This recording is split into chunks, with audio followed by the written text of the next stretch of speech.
පිරිසිදු දේශපාලනයක් සඳහා අත්සන් දසලක්ෂයක් ලබා ගැනීමේ ජාතික වැඩසටහන අද ආරම්භ වුණා. ඒ කොළඹ නිදහස් චතුරස්‍රයේදී.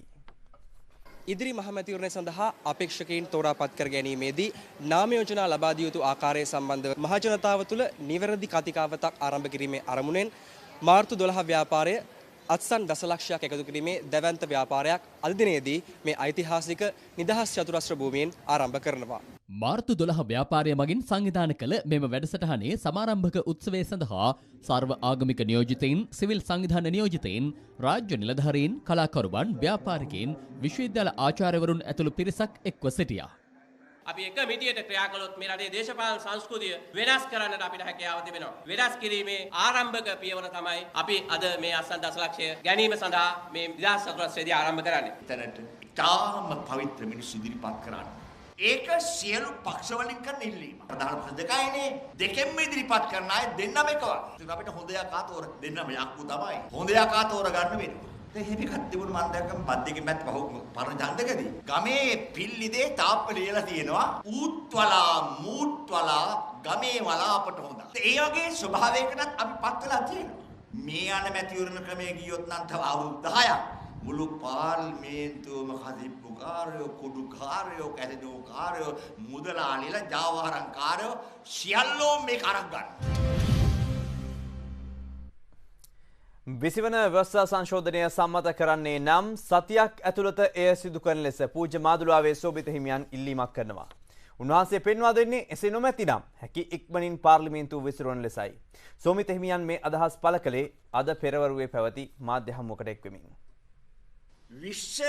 මේක සම්මත කරගන්න දැයි උත්සාහයක් දරනවා ජනාධිපති. දැන් අපිට පේනවා මේක කරගන්න අමාරුවක් තියෙන. මතවාද වැඩි. සමහරු මේකෙන් පෞද්ගලික වාසි ලබන්න බලාපොරොත්තු. කල් මරන්න ලෑස්ති වෙනවා. ඒ නිසා මේක කරගන්න බැරි නම් අපි මේක සම්මත කරගත්තා කියලා. නමුත් මේ මැතිවරණදී අපිට මේක ප්‍රයෝජනට ගන්න බැරි වෙනවා. එහෙමනම් අපිට හදිස්සියක් නැහැ. දැන් ඉතින් මේක කරගන්න බැරි නම් අපි වැඩිම උපරිමේ සතියක් බලන්න. සතියක් බලලා අනිවාර්යයෙන්ම පාර්ලිමේන්තුව විසිරවන්න. එතන සතියක් ඕනෙත් නැහැ. අද පුළුවන් නම් පාර්ලිමේන්තුව විසිරවන්න.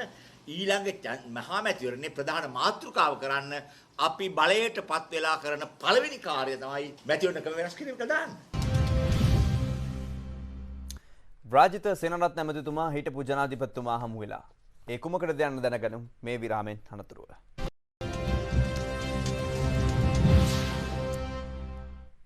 වැලිත අද දෙරණ රාත්‍රී 8 සමගයි. කැබිනට් ප්‍රකාශක අමාත්‍ය රාජිත සේනාරත්න මහතා හිටපු ජනාධිපති මහින්ද රාජපක්ෂ මහතා මුණ ගැසී තිබෙනවා. අද පැවති කැබිනට් තීරණ දැනුම් දීමේ ප්‍රවෘත්ති සාකච්ඡාවේදී මාධ්‍යවේදීන් අමාත්‍යවරයාගෙන් මේ පිළිබඳව විමසා සිටියා. Sir, this morning you met Mahinda Rajapaksa. When is it again? Yes, I met. Anything to share with us? Nothing. We discuss about the past and about the health. These days I always discuss about this man. Rajapaksa family is my friends. කොහොමද අපි දෙන්න කතා කරන්නේ? නෑනේ එහෙම කතා කරන්න බෑනේ. එහෙම මට වරමක් නෑනේ කතා කරන්න. So do you keep president informed of your meetings with the Rajapaksa? You inform president about... Then I will have to go on telling him everybody that I meet. Usually I tell him, yes. Namal Rajapaksa මන්ත්‍රීතුමා රැවුල වවන්න හේතුව හරින් ප්‍රනාන්දු මහා ඇමතිතුමා කියනවා. මේ පිළිබඳ තොරතුරු සමග දැන් එකට එක විශේෂාංගය. අපේ පලිගත්ත බොරු චෝදනා දැම්මා. එතගෙන ගිහිල්ලා හිරගෙවල් වල දැම්මා. මම එතෙන්දි ප්‍රකාශයක් කරලා කිව්වා 2015 රාජපක්ෂ ගෙදර අරනවා. එතන හිටපු අය හිතුවා අවුරුදු දෙකමාර කිරබත් කාලා මොලේ වර්ජස් වෙලා තමයි ඇවිල්ලා තියෙන්නේ එළියට කියලා. යුද්ධය අවුරුදු 3න් ඉවර කරනවා කියලා අවුරුදු 2යි මාස 9න් ඉවර කරා. රාජපක්ෂ අවුරුදු 2යි මාස 7න් ඉවර කරා. අපි මේ පන්සල් වල යන්නේ අපි ඇවිල්ලා අතවනන්නේ නිකන් නෙවෙයි. අපි මේ හැම දෙයක්ම කරන්නේ මොන ලකුණකින් හරි මහින්ද රාජපක්ෂ මහත්තයව අගමැති කරන්න කෙනෙක්. ඔක්කොම කරලා ජනාධිපතිවරණයෙන් දිනන්න බැරිවෙච්ච මහින්ද රාජපක්ෂ මහත්තයා ඒ මොකක්වත් නැතුව කොහොම අගමැතිකමක් ගන්න මේ බොරු කතාවක් කියන්නේ. දැන් අහනවා අපෙන් මට පන්සල් නැත්තම් අහන්නද කියලා. අනේ නෑ පන්සල් ගියත් කමක් නෑ මහණුණත් කමක් නෑ සාසනේ බේරලා. මහණුණු සාසනේ ඉවරයි. මේ කියන්නේ එක නෙමෙයි. ඔය බෝධි පූජාවක් තියලා කතාවක් කළා කියනවා මෙන්න අපේ පවුලෙන් පල්ලි ගන්නෝ කියලා කියනවා. ඒක තමයි මෙයාගේ යහපාලනය. මොරල් එක හදලා එළියට බහිනකොට මම දවස් 14ක් ඇතුළට යන්න ඕන පුල්ලමුතුමාට වගේ. අනේ දාන්නේ කියන්නේ අපේ තාත්තා මාස 6ක් හිටියා මටත් ඉතින් අවුරුද්දක් ඉඳලාට ප්‍රශ්නයක් නැහැ.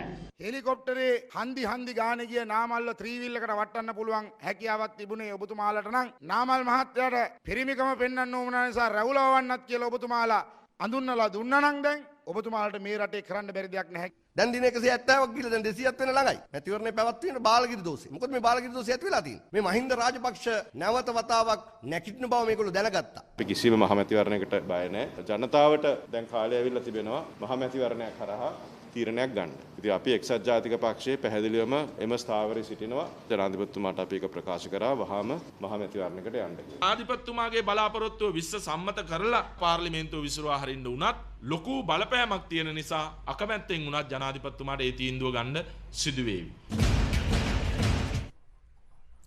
නරහයෙන් පිට අභයාරාම පුරාණ විහාරස්ථානය මහින්ද රාජපක්ෂ මහතාට පමණක් නොව චන්ද්‍රිකා කුමාරතුංග මහත්මියටද පිහිට වූ බව එම විහාරස්ථානයේ විහාරාධිපති පූජ්‍ය මුරුත්තෙට්ටුවේ ආනන්ද හිමියන් පෙන්වා දෙනවා. අද එම විහාරස්ථානයේ පැවිදි හඬ සංවිධානයේ මාධ්‍ය හමුවට එක්වමින් උන්වහන්සේ මේ බව ප්‍රකාශ කළා.